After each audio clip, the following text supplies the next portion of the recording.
Hey everybody, in this video we're going to be doing another deck profile. I did this before, I deleted it because it wasn't really fully ready, but now I have the cards that can make it ready, pretty much make it more playable. It is Kouzuki Oden, so this is the revised deck that I am going to be covering, because the one I did before didn't really have all the cards I needed for it. This deck is going to be themed around the Akazaya 9, so it's going to be Oden and his retainers. So let's just get right into it. So of course Oden is the leader. Mono green, of course. 5 life.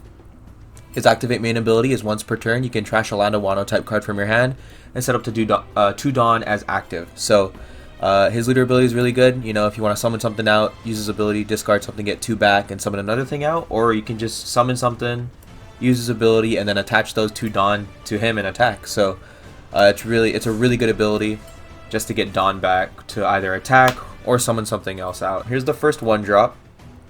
It's going to be Momonosuke. He's the only 1-drop unit in the deck. He's a plus 1000 counter. It's pretty basic. He has 0 power though, because it's Momonosuke.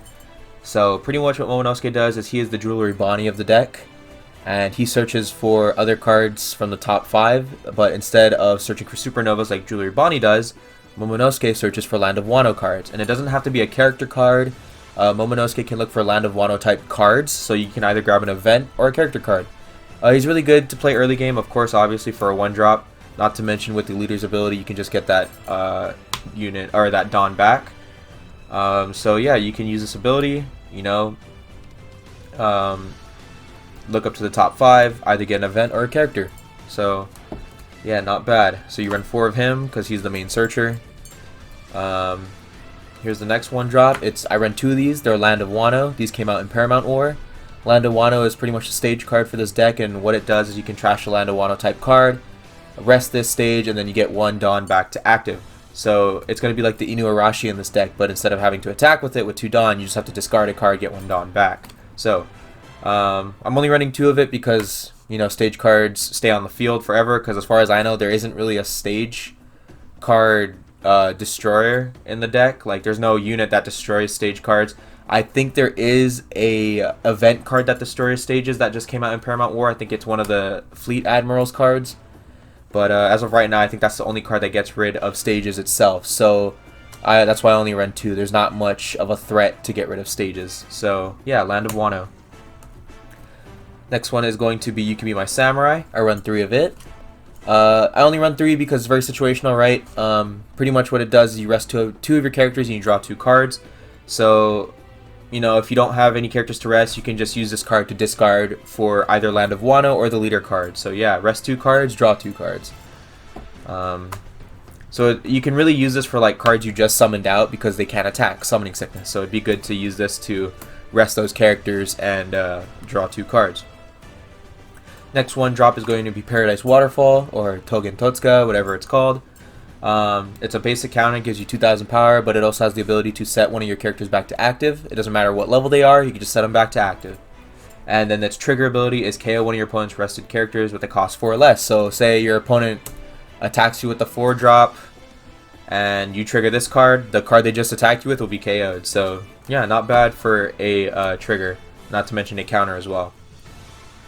Onto the 2-drops, I run 4 Kawamatsus, mostly because he is either here for counter or for the ability to discard and get energy back, because the only way you're actually playing this card to attack with is either triggering him or raw summoning him, but I've never raw summoned him unless I'm like really desperate to get something out on the board.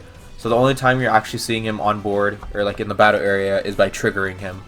But I run 4 just for the ability to discard and get a Dawn back. So that's why I run 4 Kawamatsus. 2-drop 3k, pretty basic. Next is Conjuro, the rat himself. You have 2-drop 3k, I run 3 of him. Very situational as well. He does have a very good ability though. If you put a Dawn on him and you attack, pretty much you can KO up to one of your opponent's rested characters to cost 2 or less. So you want to put 2 Dawn on him, just so you can bring him up to 5k, attack your opponent's leader, and then your opponent would probably have a 2-drop on the board that's rested by now.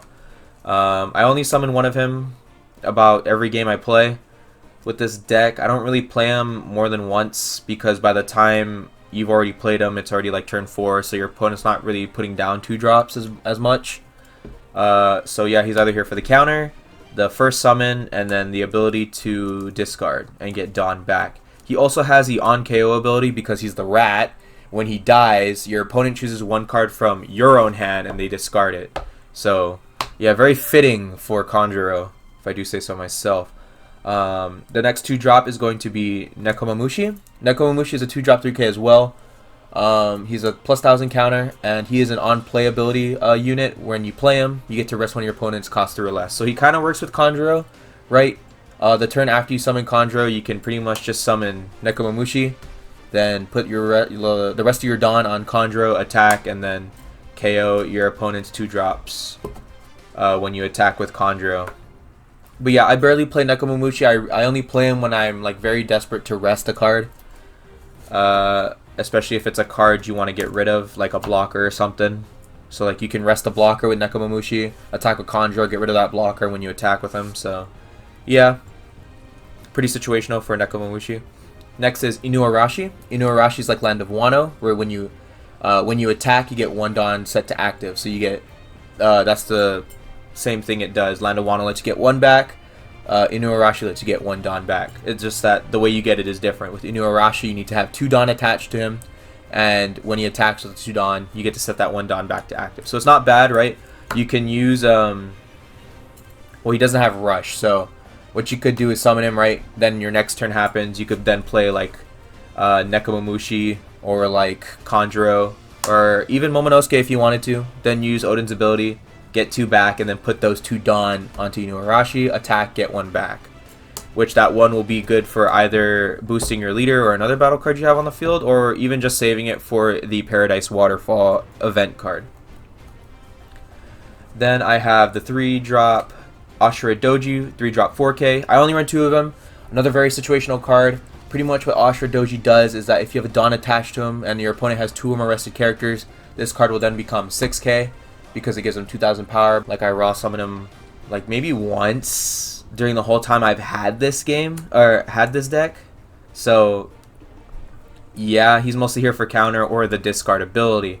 I mean, you can also play him with the Kinemon in this deck, so you know, if you have nothing else to play with Kinemon, Ashura Doji's there, so it's another chance, another thing you could play with Kinemon. So yeah, I only run 2 of them. Very situational for him. The next 3-drop 4k is Raizo. I also only run 2 of them. Another card that's very situational, right? I mean, he's only good on like your 4th turn, 3rd turn maybe, because you'll have 2 cards on the field that will be attacking. When he attacks once per turn, if you have 2 or more rested characters, you could draw a card, so it's very situational. If you even are able to have 2 cards on the field if your opponent hasn't killed them yet. It's also just another way for Kinemon to summon out a level 3 Akazaya 9. But if you need another card to discard for the ability to get 2 Dawn back, then yeah. Or the 1 Dawn from, you know, Land of Wano. Another card you could discard. And then he also just has a plus 1000 power. Counter power, anyway. So, yeah, he's a good little draw engine, right? But it's only if you have, like, 1 or 2 characters out on the battlefield. Because, you know, once he becomes rested, he'll be the 2nd rested character. So you'll be able to draw off of his attack if he's the 2nd card. So yeah, he's not bad, but very situational again, just like Ashura Doji. That's why I only run 2 of them. Next 3-drop is a 3-drop 5k. It's Okiku. Run 4 of him because you know, another card you can discard for the reset Dawn ability. Plus, this is the best card you want to summon when you play Kinemon. Pretty much what Okiku does is that he can rest an opponent's character with a cost 5 or less if he has a Dawn attached to him. So which is really good, actually. You know, 5 or less is a really big staple for this card because 5 drops are just crazy, man. 5 drops are just crazy. Like the 5-drop in this deck is very powerful. So yeah, resting anything 5 and below is really good because we also have like the 3-drop blockers, and then we have the very high level powered battle cards that could just attack you for a lot, like let's say the Rush Luffy, for example, right? That's a 5-drop. Pretty much, Okiku's a good card to have in this deck because he can rest 5 drops or lower, and the Dawn will boost him up to 6k. So, yeah, not to mention with Kinemon's ability to unrest a Akazaya 9 level 3 or lower when he attacks. So, yeah, and I also run 4 of Okiku because, you know, if you already have 1 out on the field, you could have 2 if you wanted to. Rest 2 cards. But, 4 lets you discard the others for the reset Dawn ability. So, yeah. You have the 4 3-drop 3k Izos. He is another good card to have because he's the plus 2000 counter. Izo's, he's pretty much a better Nekomamushi because Nekomamushi only does 3 or less. Izo does 4 or less. You can rest one of your opponents 4 or less. So Izo is really good. You know, it's good for the counter, but like I rarely summon him out, right? It's a very desperate move to summon him out. Like if you really want to rest one of your opponents 4 or less costs, battle character, whatever cards, the battle cards. So yeah, the brothers in this deck are really good. Plus they fit the theming. You know, they're retainers, they're Akazai 9s. The last 3-drop is an event card. I run 3 of it. It's Babang. Babang lets you trash a Land of Wano type card, and you get to switch one of your Land of Wano battle cards back to active. They just have to be 3 or less. So, like you could, heck, you can use this for Raizo if you wanted to, and attack them again to draw a second card. It's also just another card you can discard for the Reset Dawn ability. Every card in this deck is a Land of Wano, so you can use that card to discard for the Reset Dawn abilities on the Land of Wano stage card and the Leader ability. So, yeah, you're going to be hearing that a lot. Denjiro is the 5-drop 7k, and what Denjiro does is really cool. You only need 1 Dawn for him. When you attack with 1 Dawn on him, if your leader is Kouzuki Oden, which it is, you could set up to 2 of your Dawns back to active. So, yeah, so what you would do is like summon him out next turn if he's still alive, if you're able to keep him, right? You put 1 Dawn on him, and then summon out, you know, something 2 or less, or, you know, summon something out bigger if you wanted to, because you're going to be getting Dawn back. You're going to be getting 4 Dawn back because of Leader ability and Denjiro's ability, and if you have Land of Wano out, you'll be getting 5 back. So yeah, it's not bad. Summon something big out if you wanted to. Attack with Denjiro, get 2 back, and that's an 8k coming at your opponent. So I only run 2 of them. I don't really need to summon him as much because he's a 7k, so it's very easy to protect him by out-countering stuff, and not to mention the Paradise Waterfall will let me reactivate him so he won't be targeted for attacks. So I could just counter with Paradise Waterfall, and he'll bring him up to 9k. So, and I'll get to restand him. So yeah, that's why I only run 2 of them. Very easy to protect, right? 7k is a pretty big number. The next card is a 6-drop 6k. I run 3 of it. It's Kinemon, it's one I've been talking about. Pretty much when you play Kinemon, you get to play an Akazaya 9 with a cost 3 or less from your hand. So that's why I was talking about Okiku. Okiku, he is the one you want to be playing with Kinemon because it's a free 3-drop 5k plus the ability of Okiku. So yeah, and then he has the ability when he has 1 Dawn attached to him. When attacking with it, you can then set one of your Akazaya 9 characters with cost 3 or less. So, you know, attack with Okiku, rest a card, and then attack with Kinemon, unrest Okiku, attack with Okiku again. So you pretty much have 3 attacks. So yeah, you know, it's technically 3 6Ks. 2 6k attacks because Okiku will be up to 6k with the Dawn, and then he'll be up to 7k because Kinemon needs a Dawn attached to it. So yeah, a 7k and 2 6k attacks at your opponent or battle cards. You know, it's really good to get rid of battle cards, especially if you have 3 attacks. Last card now is going to be Kouzuki Oden himself. It's an 8-drop 8k. He's pretty much the big bad boy of this deck. He's the main attacker. Because he's an 8k 8-drop, and not to mention his ability is really good. His activate main is only once per turn. You don't have to trash anything. You just pay 3 Dawn, right? So you tap 3 Dawn, and you get to pretty much set this character back to active. So he can attack twice for 8k, even more if you put Dawn on him. So yeah, and then if you pay the 3 Dawn to reactivate him, right? You could just then use Odin's ability or Land of Wano's ability to get Dawn back. Not to mention if you have Inuarashi or Denjiro on the field, you can attack with them and get that Dawn back as well. So, yeah, you're pretty much, like, not losing any Dawn in this deck if you can, you know, pretty much get everything off, which I'm pretty sure you will. Inuarashi, there's 4 of them in here, so you'll be getting 1 Dawn back every time when you attack with him. Denjiro, you'll get 2 back. Odin will always give you Dawn back because all you got to do is discard a card and it's your leader ability. Land of Wano's a stage.